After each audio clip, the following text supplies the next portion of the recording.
Today on the show, we're going to be talking about a sneaky way that we can disrespect our husbands. And it's something that you may not realize that you're doing. I sure didn't. But when you dig into this, you are going to see ways that you are trying to control your husband. I have news for you. It's a major turnoff. So let's get into it. Hey there, and welcome to the Happy Wife Mentor Podcast. I'm your host, Jenny Grimion, certified coach, podcaster, mom of 3, and happy wife of 19 years. I help busy women in their 40s get their spark back in their marriages without any effort from their husbands. If you're ready to get happy and get the love and connection back that you desire, then you're in the right place. Here, I'll share tips and strategies that helped me go from meh in my marriage to thriving and more connected than ever before. Are you ready, friend? Grab a LaCroix and let's get started. Hey, welcome back to the show. I'm so happy that you are joining me here today. We are in our mini-series talking about the 7 keys to love and connection in marriage. And today we're going to be talking about key number 4, which is to stop controlling him. I don't know about you, but I did not think that I was a controlling wife at all. I would have never categorized myself that way. I said, I don't tell him where to go, or I don't tell him you can't do that. I am not controlling at all. Well, turns out I was actually very controlling, and it really was a shocker to me when I found this out and I learned new ways of being. I want to talk to you about this today. You may feel the same way. Like, I am not telling him he can't do things. I am not telling him where to go and when. But that is actually not the only way that men feel like we are trying to control them. It's very disrespectful and comes across very disrespectful to them when we do try to control them. So I'm going to give you some ways that you may be controlling or trying to control your husband that you don't even realize. And I'm going to go ahead and say, if this resonates, then welcome to the Controlling Wives Club, because a lot more women are in this club than we realize. So you're not alone if this resonates with you. Hey friend, quick pause before we dive back in. If you're listening in and really getting value from this 7-part mini-series, then I want to personally invite you to join the priority list for my upcoming group coaching program, the Magnetic Wife Method. This is an 8-week experience where I'll walk you through my 7 keys to love in more depth and detail to help you stop the cycle of resentment, reconnect with yourself, and inspire the marriage you truly desire. Spots are limited, so if you want to be the first to know when the doors open, click the link below in the show notes and add your name to the list. I'd love to see you inside. Another thing that I want to add is if we're not scared, then there's no reason to control another human being. When I really started to dig into this and learn about these ways that I had been controlling and think about like, wow, why am I doing that? And really start to dig into it. Control just comes from some disappointment that we've had earlier in our lives that really make us feel like we can't trust a man. And I know for me, growing up, you could go back to episode 1 and 2, I told more of my story, but I just didn't see my dad really stepping up and doing much of anything around my parents' house. And my mom worked full time. She did all the laundry. She cooked dinner every night. She cleaned the house. She even did the yard work. She paid all the bills. And I was resentful of my dad for that. She also complained a lot about him not doing anything. And I was resentful of that. And I think around the age 10, for some reason, I felt like I had to look out for myself. And I didn't feel like I really had anyone in my corner, even though there was no physical abuse in my home or anything like that, no sexual abuse or anything like that. I just felt like I was going to have to look out for myself, even though we were middle class. Sometimes I felt like maybe I didn't have things that some of my friends had. And so I also kind of felt, I think subconsciously, like I was going to have to go out and provide for myself. And so that's exactly what I did. I had a job at age 14 and I've been working ever since. I went off to college and didn't even have an expense account or any kind of allowance for groceries. I did have a gas card. My granddad did give me a gas card and my school was paid for. I had a disability scholarship for college. That's a whole nother story. That's all I went to college with was a gas card. From the time I left home at 18, I was kind of on my own. My mom did help me out here and there in college, just randomly, but it was nothing consistent. So I think that it really caused a work ethic in me. It's a good thing. Like a work ethic is a good thing, but I do feel like there was some undue pressure put on me from a young age, and it caused me to be hyper independent. And so when I went out into my career, got out of college, got right into sales, and started making a lot of money, and I didn't really need anybody. I was fully self-supportive. I just want you to know that if you find yourself resonating with any of this, it typically comes from some disappointment where you feel like something clicks and you can only trust yourself to take care of yourself or provide for yourself. Ways that we control. Well, we tell our husbands how to dress. I'm not crazy about that shirt. I really wouldn't wear that. Or, are you wearing that tonight? You're going to wear that? Also, we may tell them how to take care of the kids, No, she doesn't need that. That's not what she needs. He's a parent and he might do things differently than you, but if he is doing something for the children, there's no reason for you to tell him something different. That comes across as controlling. I'm going to tell you, newsflash, men do not like to be told what to do. It's just in their nature. If your man is that way, he's not a bad man. He's not an anomaly. It actually is the way that men are made up.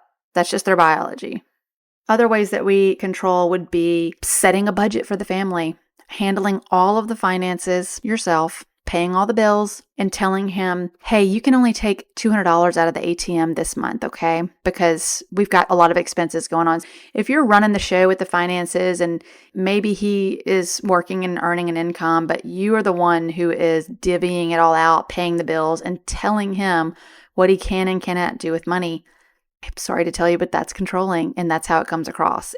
I've been married for 19 years, so if you're operating this way and it's been this way for a long time, he may be going along with these things, but if he's distant and you're not feeling the love and connection that you want, this could be part of the culprit, is because he does feel controlled by you. Another newsflash, men are not attracted to their mothers. And when we are trying to control them like this, it's a mother energy and they're not attracted to their mothers. So they're not going to be attracted to you if they feel like you're controlling them in this way. So the way I controlled was some of the things I've already discussed. I had an opinion about how he should do everything. And most of the time, my opinion was different than his, and I would tell him that. I didn't tell him how to dress. My husband's always been really good with that, and I love that about him. Actually, whenever I met him, my mom did tell my dad how to dress, and she packed for him for trips. I was like, no, there's no way I'm marrying a man that cannot dress himself. So that was one of my criteria. So my husband's always been good in that department. Telling him how to drive, that was definitely one thing that I struggle with. We would be in the car together and I'd say, oh, no, you need to turn here. And I just never understood why that would just irk him so bad. I'm like, what's wrong with me telling you where to turn? Well, it turns out that no man likes to be told how to drive. It just is what it is. If there is some distance between you guys, if he's cold, then it might be worth you experimenting with some of these things and just trying to duct tape when you want to control, is my best advice. The last thing I'll say on this is helpful in wife language is controlling in husband language. So think of all of the ways that you may be trying to help your husband. Is it with the money? Is it how he dresses? Is it how he does house chores? Is it things with his job? Is he telling you about maybe something going on at work and you say, oh my gosh, well, what you should do is you should call her and you should tell her XYZ. That's actually controlling because you're telling him what to do. I know that there's a lot of subtleties and things that I was doing that I had no idea of. But when you start to think about things and you start to think about how you're showing up, you're going to realize, wow, I was doing a lot more controlling and trying to control than I thought. It really just is like a safety mechanism, or it's a way to try to keep ourselves safe. Again, those of us that are very independent and have always kind of felt like we can not trust anyone to take care of us, you're going to find that this is probably a big issue you're struggling with and you might not even realize it. But if you start to stop controlling, in ways that we can do that is you can just be quiet. You can listen. When he tells you things or how he's going to do something, or when he tells you about work, you don't have to give an opinion. You can just duct tape. is what I like to say. And you can just listen and just start to notice. Maybe if you get a bad reaction out of him, if he snaps or if he becomes cold and distant, think to yourself, did I try to control him in any way? And you might find that you're dealing with this or you are controlling him and haven't even realized it. To recap, some of the ways that we control are to telling him what to wear, telling him where to go, telling him how to drive, maybe even telling him what to eat. You really should consider getting healthier.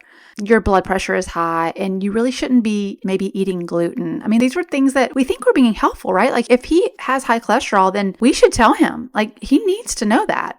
But turns out it's very disrespectful and you're not going to get the response that you want out of your husband, which is to feel cherished and loved if you're controlling him. Just a reminder that the reason why we control is because we can't trust our husbands. And I had to face that fact. I actually had to think hard about where it came from for me.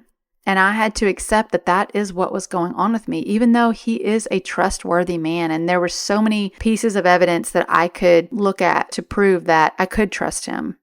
I wasn't. And I wasn't comfortable with the way he did things because it made me feel out of control. And ultimately, that's what we want to do to feel safe, is to control the situation. My challenge for you today would be to take a look at your marriage and think about it. Are you trying to control your husband in ways that you did not realize before?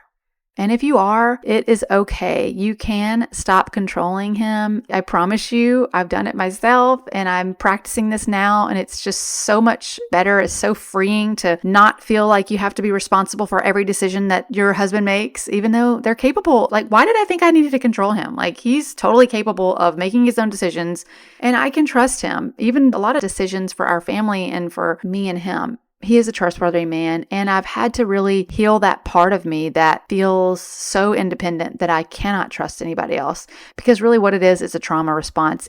You may have had what they call a big T trauma, or maybe like me, just some little t trauma, but it is a trauma response to feel like you can't trust anyone except yourself to take care of yourself. I hope this was helpful today. As always, I would love to hear from you. Email me at coaching@jennygremion.com if you have any comments or any questions. And I look forward to seeing you right back here at the same time next week, and we will be discussing the next key. Take care, and I will talk to you soon. Bye-bye. Hey girl, I hope this podcast episode blessed you today. If it helped you in any way, I would so appreciate it if you shared it with a friend. Sharing is caring, and it's the best way for you to support me in this work. I would also love to hear from you. You can DM me on Instagram at Jenny Gremion, and you can also join my free Facebook community at the Happy Wife Club with Jenny Gremion. So go do something fun for yourself today, and I'll see you right back here next week.